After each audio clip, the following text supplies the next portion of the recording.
Chers amis, bonsoir. Mesdames, Messieurs, selon la formule consacrée, bonsoir. Bienvenue à nos visiteurs qui nous visitent pour la première fois. Sachez que vous avez la possibilité, pour ne rien perdre finalement, de vous connecter sur le YouTube de l'Église adventiste de Versailles et vous pourrez ainsi récupérer les premiers messages de la semaine dernière. Et je pense que les autres messages vont bientôt venir, qui ont commencé depuis cette semaine. Le thème général, c'est Dieu, donc l'heure de vérité. Excusez-moi, ma petite cuisine, que je puisse voir les versets. Voilà. Et nous travaillons naturellement sur la personne de Dieu, les entrailles de Dieu, les profondeurs de Dieu. Et nous avons vu que Dieu s'est révélé, s'est dévoilé au travers de son incarnation. Mais nous verrons que la vérité sur Dieu, en tout cas dans l'univers, a véritablement éclaté à la croix de Golgotha. Le thème de ce soir, j'ai un petit peu changé, mais qui correspond parfaitement au chant. D'ailleurs, c'est une bénédiction d'avoir une chorale, n'est-ce pas? Le Seigneur siège dans les louanges. Donc, c'est une sacrée bénédiction. Le thème de ce soir, avant la clôture vendredi soir, l'arrivée de l'être pour la mort. Qu'est-ce que j'aime ce titre? Et vendredi soir, nous verrons la grande détresse de Dieu. J'espère que vous serez vraiment nombreux pour l'avant-clôture, parce que la véritable clôture se fera samedi soir par un concert. L'arrivée de l'être là. Pourquoi j'ai choisi ce titre? Parce que, alors, on va aller là, ici, il y a une prophétie que nous trouvons dans l'Ancien Testament, dans le livre du prophète Daniel, qui a vécu au VIe siècle avant Jésus-Christ. Et Dieu a révélé à Daniel quelque chose, un événement extraordinaire, l'événement cosmique de toute éternité. Dieu a révélé à Daniel son calendrier secret qu'il tenait de toute éternité, son agenda secret. Et qu'était-il écrit dans son calendrier? L'arrivée de l'être pour la mort. Nous sommes en train de parler de Dieu ici. Nous sommes en train de parler de Dieu. Et je ne vais pas rentrer dans les détails de cette prophétie. Sachez que nous sommes à votre disposition pour pouvoir approfondir ces prophéties. Ici, en fait, c'est une prophétie des 70 semaines, vous voyez, 7, 62 plus 1, 70 semaines, qui sont des années prophétiques. Donc, c'est 70 semaines ou 490 ans. Et cette prophétie des 490 ans, qui annonçait la venue du Messie, a commencé en moins 457 avant Jésus-Christ. De sorte que, avec des calculs très simples, en l'an 31, le Christ avait donc dévoilé au prophète Daniel que le Messie viendrait et qu'il serait crucifié en l'an 31. À la moitié de la dernière semaine, qui correspond à 7 ans, c'est-à-dire au printemps de l'an 31.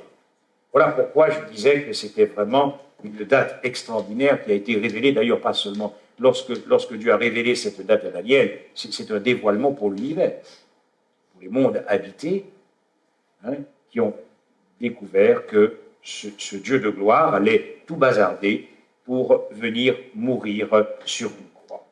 Quand on considère un texte, le prophète Daniel est très intéressant parce que vous voyez que notre foi est quand même fondée sur des preuves certaines. Car aucun homme n'aurait pu déjà inventer que Dieu allait mourir, que Dieu se serait incarné en la personne de Jésus-Christ.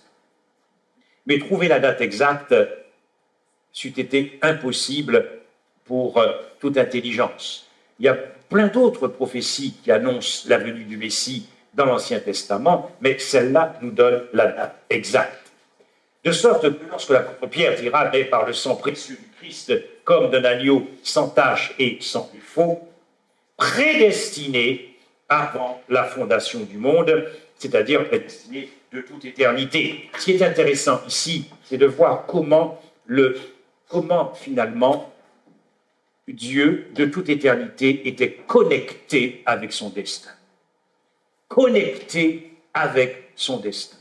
Qu'est-ce que ça veut dire que Dieu connecté avec son destin?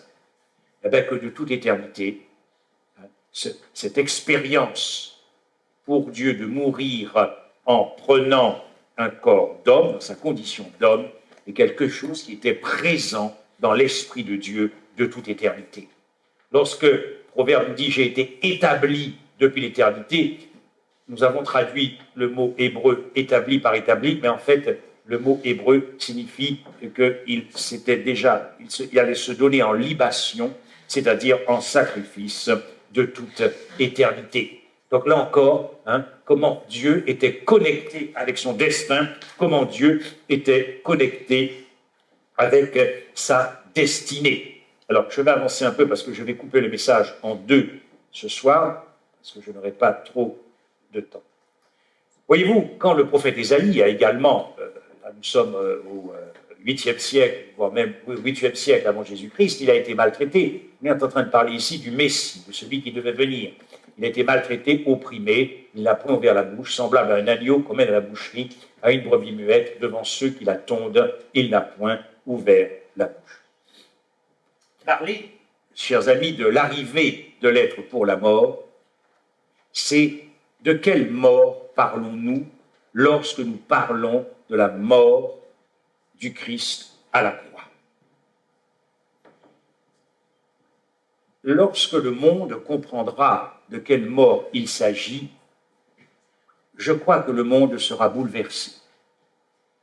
Parce que lorsque nous parlons de la mort du Christ, nous ne parlons pas de n'importe quelle mort. La définition que nous avons de la mort est ce que la Bible appelle la première mort. C'est-à-dire lorsque c'est la mort physique, la mort physiologique. Si vous comptez sur cette définition pour comprendre ce qui s'est passé à la croix, vous passez à côté de Dieu. Vous passez à côté de Dieu. Si vous considérez la mort comme étant l'être qui n'est plus animé par le souffle de vie, et que si vous considérez que finalement la mort du Christ, c'est cet être qui n'est plus animé par le souffle de vie, nous passons à côté de la gloire de Dieu. Nous passons à côté de la gloire de Dieu. En réalité, nous allons le voir, cette mort à la croix, que l'Écriture appelle la seconde mort, qui était la nôtre, puisque c'est notre mort qu'il a portée à cause de notre transgression, de notre chute dans le péché. C'est une mort qui se joue dans la conscience. C'est une mort qui se joue dans le cerveau, dans les pensées, dans les émotions. Autrement dit, paradoxalement, c'est une mort pour les vivants. Observez bien de quelle manière les prophètes et l'Écriture parlaient de la mort du Christ à la croix. Mais celui qui a été abaissé pour un peu de temps au-dessous des anges, nous le voyons couronné de gloire et d'honneur à cause de la mort qu'il a souffert. C'est étrange, non, n'est-ce pas? La mort que le Christ a subie à la croix l'a donc fait souffrir. Mais s'il était vivant, pendu au bois, de 9h du matin jusqu'à 15h, et particulièrement de midi à 15h, de la 6e heure à la 9e heure. Observez ce texte. Toujours l'apôtre Paul dans l'Hébreu. Il convenait en effet que celui pour qui et par qui sont toutes ces choses et qui voulait conduire à la gloire beaucoup de fils, éleva à la perfection par les souffrances le prince de leur salut. C'est pour cela que Jésus aussi, afin de sanctifier le peuple par son propre sang, a souffert hors de la porte. Les prophètes qui ont prophétisé touchant la grâce qui vous était réservée ont fait de ce salut l'objet de leurs recherches et de leurs investigations, voulant sonder l'époque et les circonstances marquées par l'Esprit du Christ qui était en eux et qui attestait d'avance les souffrances du Christ. Et enfin, un dernier texte, « Mais Dieu a accompli de la sorte ce qu'il avait annoncé d'avance par la bouche de tous ses prophètes, que son Christ devait souffrir. » Donc, qu'est-ce que ces textes nous apprennent sur la mort du Christ? Que la mort du Christ, c'est donc une mort qui l'a fait souffrir. Mais dites-moi, avez-vous déjà vu un mort souffrir? Quand je parle de mort, là, je parle d'un être qui n'est plus animé par le souffle de vie. Personne n'a vu un homme souffrir. Lorsque vous êtes mort, vous ne souffrez plus. Nous ne croyons pas en l'immortalité de l'âme, ce n'est pas une doctrine biblique, n'est-ce pas? Donc, une fois que vous êtes mort, vous ne souffrez plus. Et pourtant, on nous parle des souffrances de la mort du Christ. Donc, nous comprenons ici quelque chose d'essentiel. C'est que définir la mort du Christ, c'est définir les souffrances du Christ à la croix. C'est donc souffrir, ce que nous allons voir, une immense détresse existentielle insoutenable. Notre propre mort. Une détresse existentielle insoutenable qu'aucun homme n'a vécu à l'exception de Jésus-Christ. C'est souffrir la dévastation de l'âme qu'aucun homme n'a vécu à l'exception de Jésus-Christ. C'est donc souffrir d'être abandonné par Dieu. Et c'est ce que l'Écriture nous dévoile pour que nous puissions comprendre l'expérience de cette mort du Christ à la croix, bibliquement, si vous voulez, théologiquement ou techniquement. La seconde mort, c'est être définitivement abandonné par Dieu, par le Père, définitivement abandonné par Dieu. Être abandonné par Dieu, être séparé par Dieu, de Dieu, pardon, et nous verrons comment le Christ a vécu cette séparation à ce moment-là comme éternelle. C'est le délaissement de Dieu, c'est l'éloignement de Dieu et c'est l'absence de Dieu. La mort physique du Christ est la conséquence de cette expérience, de cette détresse existentielle qui a fait éclater son cœur. La mort physique n'est que la conséquence de l'expérience de la seconde mort qui s'est jouée dans sa conscience, dans son cerveau et dans son mental. C'est-à-dire que,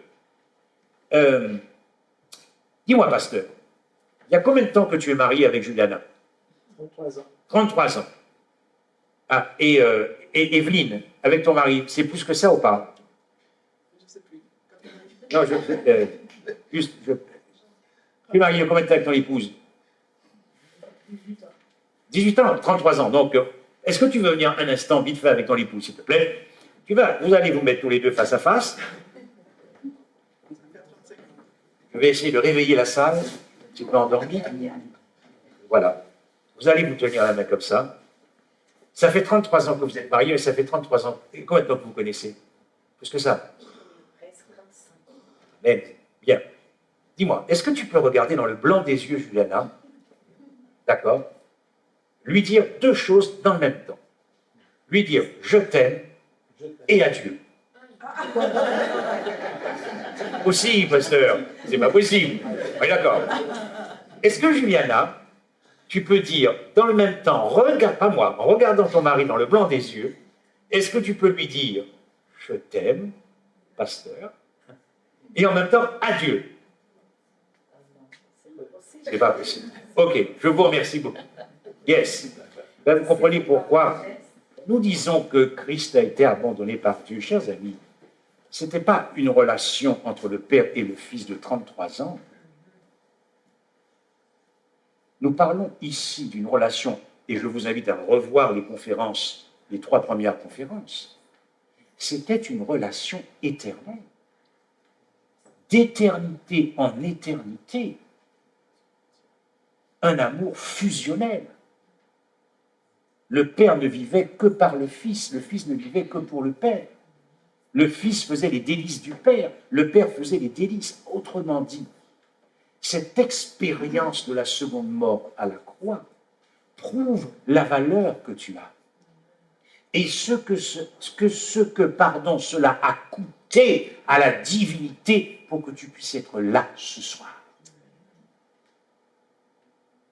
La conscience par le Christ d'être abandonné par Dieu a dévasté son âme. Nous qui nous aimons d'un amour imparfait, vous avez vu qu'après 33 ans et demi, c'est impossible pour Juliana de dire adieu à son mari. Et c'est impossible pour son mari de dire adieu à Juliana. Mais ça ne fait que 33 ans et demi qu'ils se connaissent.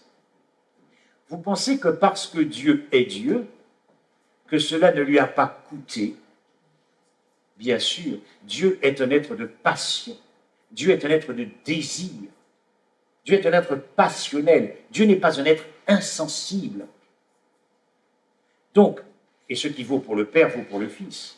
Vous comprenez pourquoi la conscience par le Christ d'être abandonné du Père a dévasté son âme, a démoli son âme, a dévoré son âme, a déchiré son âme. Écoutez, nous devons prendre conscience de tout cela si vous voulez espérer renoncer à vous-même. Il n'y a que cet amour qui éclabousse nos cœurs, quoi. Il y a tant d'amour qui écorche le cœur d'un pécheur.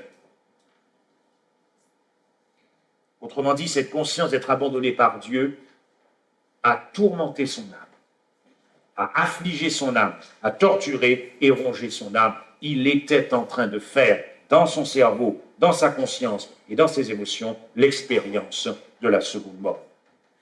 Sa perception, je parle du Christ, sa perception dans sa conscience de ce qu'il était devenu devant Dieu pendu au bois l'empêchait de voir la sortie du tombeau. Autrement dit, ce que Dieu a fait, Dieu a téléchargé, j'aime bien employer ces mots-là, ces verbes, a injecté dans la conscience du Christ, dans le cerveau du Christ. Le Père a téléchargé et injecté l'expérience d'un perdu. Autrement dit, lorsque Christ a été pendu au bois et qu'il a prononcé ces paroles, « Mon Dieu, pourquoi m'as-tu abandonné ?» Christ, à ce moment-là, ne pouvait pas se voir autrement que Frédéric Michel crucifié. Le Christ ne pouvait pas se concevoir autrement. Il ne pouvait pas se penser autrement que Frédéric Michel crucifié. Il ne pouvait pas se sentir parce qu'il faisait l'expérience de ma mort, de cette seconde mort. Ce que le Père a fait, il a téléchargé dans le cerveau, dans la conscience, dans les émotions mentales du Christ, l'expérience du maudit. De sorte que, à la croix, encore une fois, Christ ne pouvait pas se sentir autre chose que chacun d'entre nous. Il ne pouvait pas se voir, il ne pouvait pas se penser autre chose que Frédéric Michel ou chacun d'entre nous. C'est ainsi qu'il a connu cette expérience du perdu, car la loi exige la mort du pécheur. La loi exige la mort du pécheur, selon ce qui est écrit, le salaire du péché, c'est la mort. Donc, il fallait que le Christ puisse faire notre expérience à Golgotha. Une désorientation absolue. La famille divine était en train de passer par le deuil. C'est une situation de deuil que nous voyons à la croix de Golgotha, car le Fils a perdu quelqu'un et le Père a perdu son Fils. Et cela vaut aussi dans les relations entre le Fils et le Saint-Esprit. Chers amis, c'est ce que nous avons coûté à la divinité. Et Dieu espérait que lorsque nous découvrirons tant d'amour et ce que cela a coûté à la divinité, Dieu espérait que le cœur de l'homme lui serait reconnaissant, de la gratitude, de la reconnaissance. C'est ça la réponse du cœur. La foi, c'est principalement de la reconnaissance, de la gratitude, une appréciation de cœur. Mais malgré cette déchirure qui a ébranlé la famille divine n'était pas naïve et la famille divine n'était pas dupe. Et elle savait que malgré tout, la grande majorité des êtres humains ne répondrait pas à tant d'amour. Rejeter Dieu, ne pas faire le choix de Jésus-Christ, c'est rejeter l'amour. C'est rejeter l'amour. C'est piétiner l'amour. La situation de deuil qui a plongé la famille divine dans la gueule, pardonnez-moi l'expression, parce que dans le psaume 22, il y a une allusion qui est faite à cela, dans la gueule de la seconde mort, dans l'os de la seconde mort. Ainsi donc, quand je vous dis que cette seconde mort, c'est une expérience vivante qui se vit à la croix, observez ce que l'apôtre Paul dit dans Philippiens 2, verset 8. Il s'est humilié lui-même, se rendant obéissant jusqu'à la mort, même jusqu'à la mort de la croix. Ah bon? On parle donc d'une mort à la croix. Paul n'est pas en train de parler de ce qui se passe dans le tombeau. Paul n'est pas en train de parler de l'ensevelissement du Christ. Paul est en train de parler d'une mort où? À la croix. Mais à la croix, Christ est vivant ou il est mort? Il est vivant. De la 9e heure, de 9 heures du matin jusqu'à 15 heures, il est vivant. Il n'est pas mort.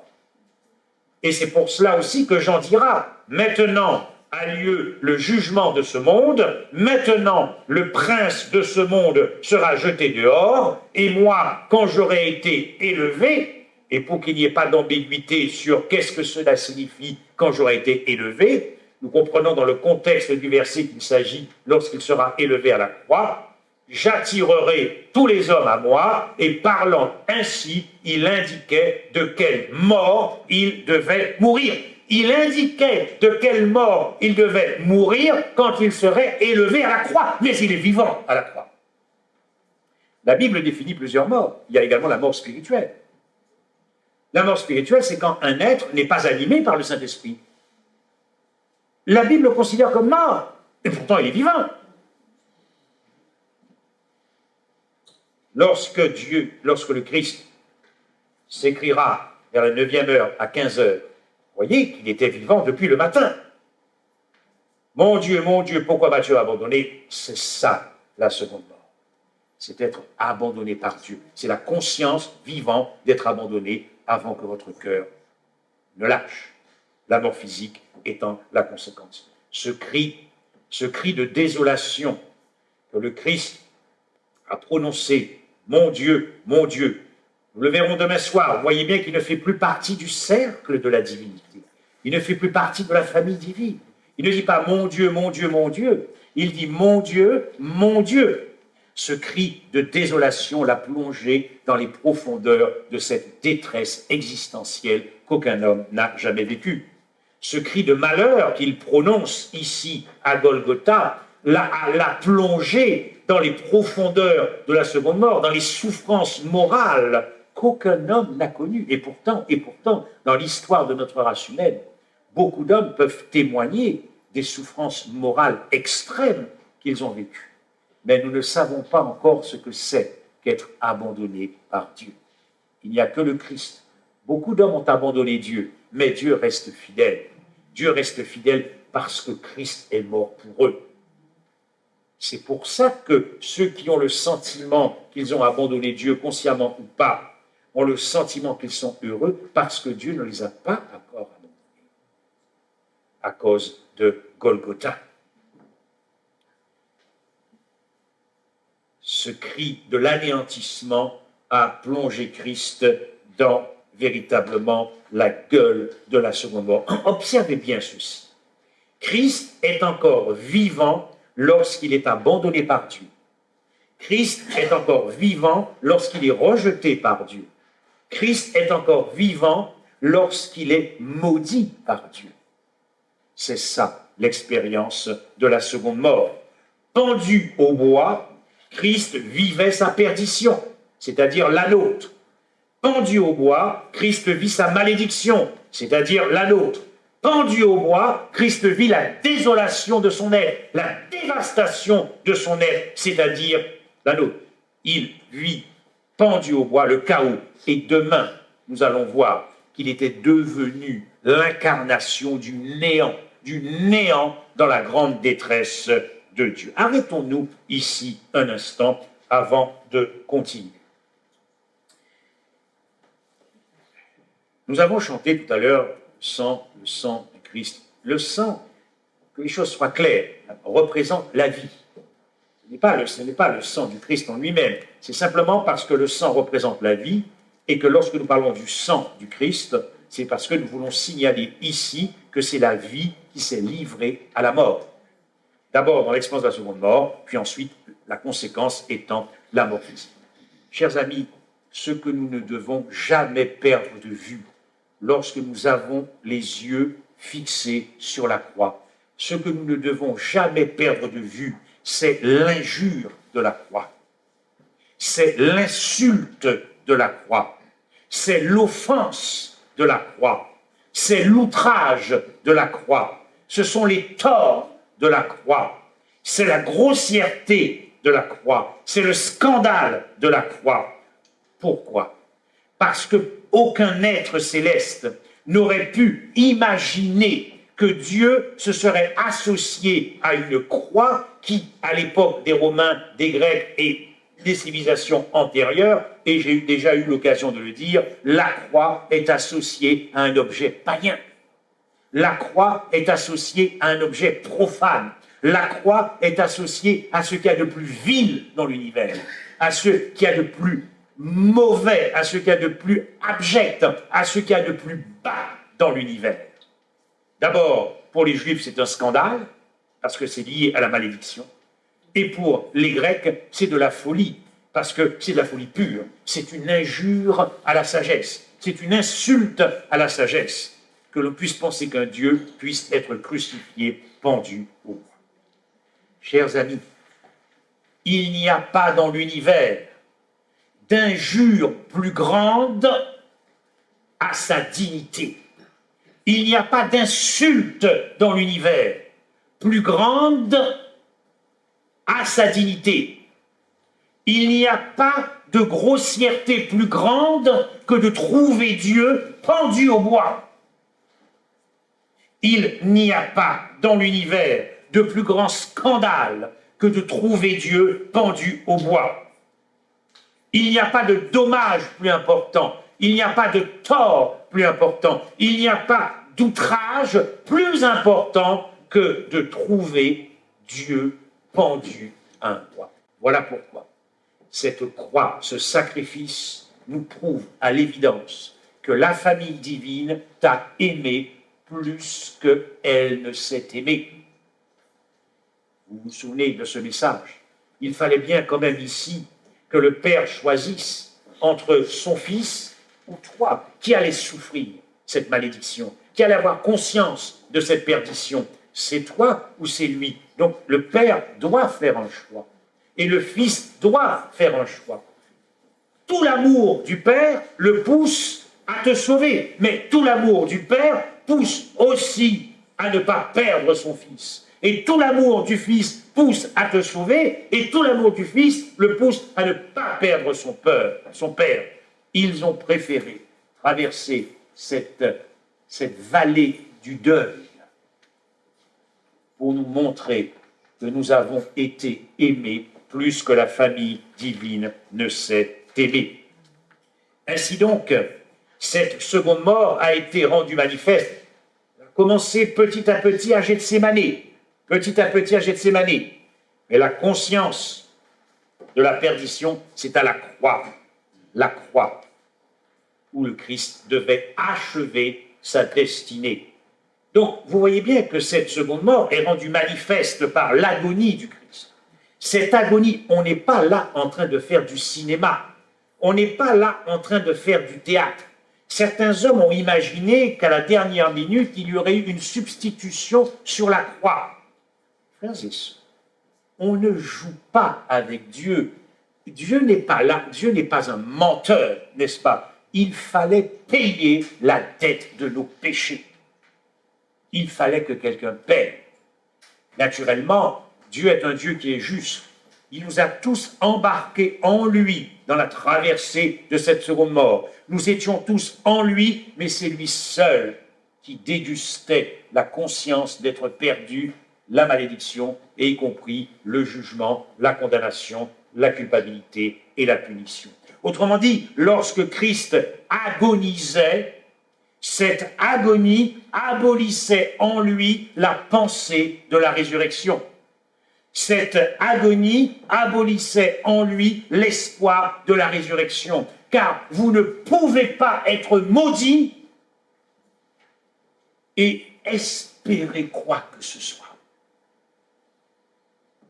Christ nous a rachetés de la malédiction de la loi, étant devenu malédiction pour nous. Car il est écrit, maudit est quiconque est pendu au bois. Vous ne pouvez pas être maudit, surtout lorsque cette malédiction vient de Dieu, lorsque c'est Dieu qui intervient personnellement dans cette expérience de la seconde mort. Vous ne pouvez pas espérer quoi que ce soit, vous êtes irrécupérable et vous êtes non sauvetable.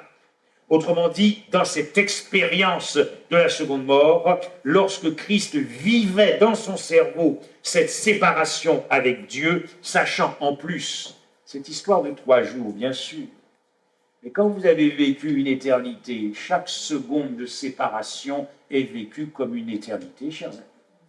Chaque seconde de séparation est vécue comme une éternité. Dites-moi, lorsque nous vivrons d'éternité en éternité, vous séparer d'une seconde de quelqu'un vous semblera être une éternité d'absence. Nous n'avons aucune idée de ce que c'est que l'éternité. Le Christ n'était plus dans l'anticipation de sa résurrection, sinon il n'aurait pas pu agoniser.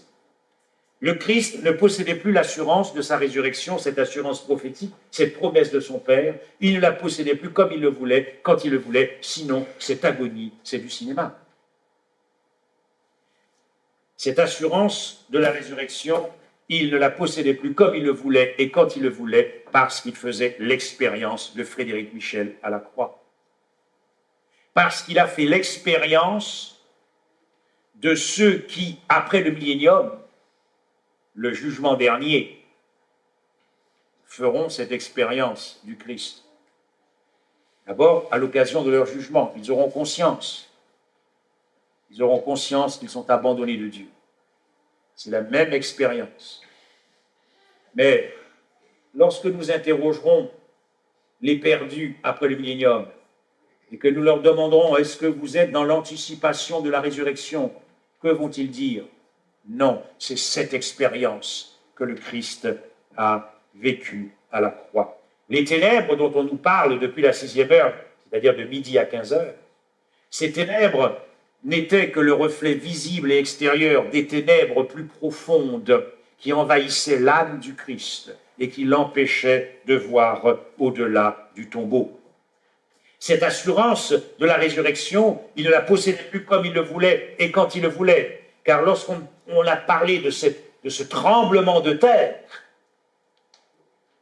eh bien, cette assurance se dérobait sous ses yeux comme le sol peut se dérober sous vos pieds en cas de tremblement de terre. Il perdait pied avec la réalité. Dieu qui perd pied dans sa relation avec Dieu. Il perdait pied, il n'y avait plus de contact, il n'y avait plus de relation. Déjà à déjà à Gethsémane, il n'y avait déjà plus de relation. C'est un ange qui est venu aider le Christ pour qu'il aille jusqu'à la croix. Mais à la croix, cette fois-ci, le ciel est totalement fermé. Il est seul devant l'univers à faire l'expérience, la tienne, de la perdition. Il était devenu le monde en rébellion contre Dieu.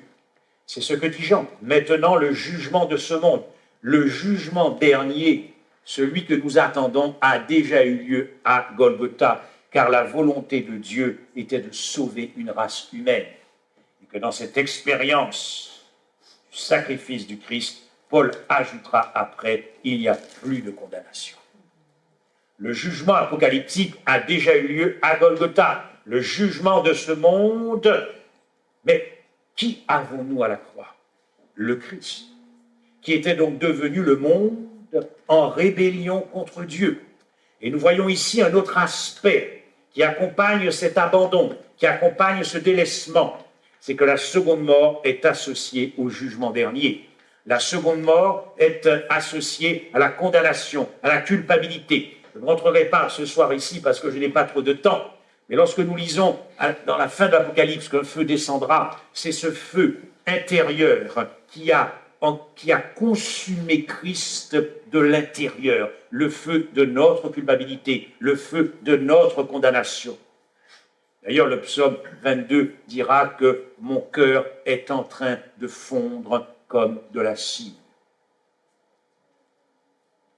Donc, s'il était devenu le monde en rébellion, si c'était la fin du monde qu'il y a déjà eu à la croix, parce que Dieu ne veut qu'aucun de nous ne périsse, Dieu a fait en sorte qu'aucun homme ne périsse. Dieu a fait en sorte qu'aucun homme ne subisse cette seconde mort. Mais nous devions la subir. C'est pour ça qu'il nous a pris en lui, mais c'est lui seul qui a tout supporté. Nous étions inconscients en lui. Il nous a embarqués en lui. Mais lui seul dégustait devant son Père ce qu'est la malédiction du péché et la malédiction de la mort. Donc, s'il était devenu le monde en rébellion, il était donc devenu la statue de Daniel. Le monde en rébellion. Il était devenu ce que l'on appelle le 666, qui est un chiffre de nom d'homme, c'est-à-dire toute cette création qui a été gâtée, qui a été pourrie, qui a été infectée par Satan. Il était devenu tout ça à Golgotha. Et quand je vous dis que, bien sûr qu'il était devenu tout ça à Golgotha, parce que lorsqu'on nous dit qu'il a porté nos péchés en son corps, nous avons eu l'occasion de voir que porter signifie devenir un avec. Donc il a porté, il a embarqué tous les pécheurs en lui, devenant le monde en rébellion contre Dieu. De sorte que lorsque le Père regardait le Fils, qu'est-ce que le Père regardait? Il voyait à la croix les lâches, il voyait à la croix les incrédules, il voyait à la croix les abominables, il voyait à la croix les meurtriers, il voyait à la croix les impudiques, il voyait à la croix les enchanteurs, les idolâtres et tous les menteurs. Il n'y avait pas d'espoir à ce moment-là. Il n'y avait pas d'espoir. Qu'est-ce que le Père voyait à la croix? Dehors, les chiens, les enchanteurs, les impudiques, les meurtriers, les idolâtres, et quiconque aime et pratique le mensonge. Yes. Dieu avait l'être le plus cher qu'il aimait à la croix. Mais cet être à la croix était devenu péché. Et nous aimons bien dire que Dieu aime le pécheur, mais qu'il déteste le péché. C'est ce qui se passe dans cette famille divine. Alors, pour conclure, chers amis, il n'y avait pas d'avenir à ce moment-là, dans cette expérience téléchargée, où il a téléchargé tous les pécheurs dans la conscience du Christ, le Christ qui vivait tous les péchés que j'ai commis, tous les péchés que vous avez commis, tous les péchés de la race humaine, en une seconde, dans son cerveau, dans sa conscience.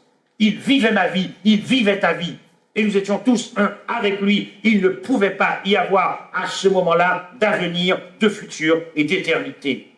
Mais ce qui est encore plus intéressant, chers amis, ici pour conclure, c'est que vous voyez que ce que Christ vivait à la croix n'avait plus rien à voir avec ce qui était écrit. Car il était écrit et il avait annoncé que le Fils de l'homme doit souffrir 3 jours et 3 nuits, et puis il ressuscitera. Donc l'expérience que le Christ vit à la croix, ce téléchargement de nos perditions de la race humaine en lui, n'avait plus rien à voir avec ce qui était écrit. Mais pour que le Christ ressuscite, il fallait qu'il triomphe de la seconde mort à la croix. Si vous avez bien compris ce qu'est la seconde mort, c'est cette expérience vivante de la souffrance d'être abandonné par Dieu, alors qu'il vivait la désespérance la plus totale, c'est-à-dire la tienne, la mienne, alors qu'il n'y avait plus d'espoir, c'est-à-dire ni pour toi, ni pour moi, en lui, et c'est là qu'il a triomphé de la seconde mort à la croix, il a continué de faire confiance à son Père. Il n'a pas perdu la foi. Alors qu'il ne voyait plus au-delà du tombeau, il a continué à faire confiance, coûte que coûte, quoi que cela lui coûte, à tout prix, à son Père. Voilà pourquoi, en pleine désespérance, il a prié, tout est accompli. Il faut imaginer cette foi extraordinaire. Espérant contre toute espérance. Espérant quand vous êtes abandonné du Père, l'absence du Père, sous la disgrâce, continuez à croire lorsque vous êtes maudit et que vous êtes irrécupérable et qu'il n'y a rien à récupérer, vous continuez à croire. Nous aurons besoin de cette foi-là pour traverser la grande détresse. Car cette foi du Christ à Golgotha, c'est la même foi du Christ dont il est écrit, c'est ici la patience des saints, ceux qui gardent les commandements de Dieu et qui ont la foi du Christ. Est-ce que vous imaginez l'intimité dans laquelle nous devons entrer pour avoir cette confiance avec Dieu quand nous traverserons à notre tour, non pas la détresse du Christ, mais la grande détresse, lorsque nous serons persécutés? Il nous faudra cette dose de confiance. Mais ce n'est pas à ce moment-là. C'est maintenant que le stock de confiance, c'est maintenant que nous investissons en Christ. Pourquoi Christ a vaincu de la seconde mort à la croix? Parce que, alors qu'il ne ressentait plus l'amour de son Père, il a continué d'aimer son Père, coûte que coûte, quoi que cela lui coûte, à tout prix et à n'importe quel prix, mais aussi, il a continué à t'aimer. Il a continué à nous aimer. Face à tant d'amour, y a-t-il quelque chose auquel encore vous tenez? Nous ne pouvons pas rester attachés aux choses de cette vie quand nous voyons à quel point l'amour divin écorche nos cœurs, quand nous comprenons ce qui s'est passé à la croix. Ainsi donc, il vit une expérience qui n'a plus rien à voir avec ce qui est écrit, mais il continue de faire confiance à l'Écriture. Et il triomphe de la seconde mort à la croix par la foi et par l'amour. Et c'est pour ça qu'il est ressuscité. Car pour revenir de la seconde mort, il faut 3 conditions. D'abord, il faut être Dieu. Parce que la divinité du Fils ne meurt pas. Dans le tombeau, c'est le Christ homme qui meurt, corps, âme, esprit, la mort physique, conséquence de la seconde mort, mais sa divinité ne meurt pas. Mais sa divinité est restée solidaire. Sa divinité ne s'est pas désolidarisée de notre humanité. Sa divinité n'est pas remontée au ciel, parce que les 2 natures sont unies. Or, ce mariage, cet alliancement des 2 races, Dieu a dit qu'on ne sépare pas ce qui est uni. Ces 2 natures sont unies dans le tombeau, et la divinité du Fils continue d'être abandonnée par la divinité du Père. Mais le Christ mort, lui, a triomphé à la croix. Donc, 3 conditions, il faut être Dieu, puisque c'est la divinité du Fils qui a redonné la vie, sa propre vie, pas un souffle de vie, mais sa vie, la vie divine à l'humanité morte. 2e condition, il fallait que le Christ ait triomphé du péché dans sa vie et qu'il ait triomphé de la seconde mort à la croix. Et 3e condition, le Christ ne peut ressusciter que dans une nouvelle créature. la créature glorifiée, ayant laissé dans le tombeau l'ensevelissement de toute la première création en Adam. Chers amis, n'oubliez jamais ceci. La famille divine nous a aimés plus qu'elle ne s'est aimée. Chaque respiration de ton cœur a coûté ce qu'il y a de plus cher à la divinité. Puisse notre reconnaissance et notre gratitude déborder plus que jamais à une condition, si nous nous exposons chaque jour à ce que vous avez entendu ce soir. Amen.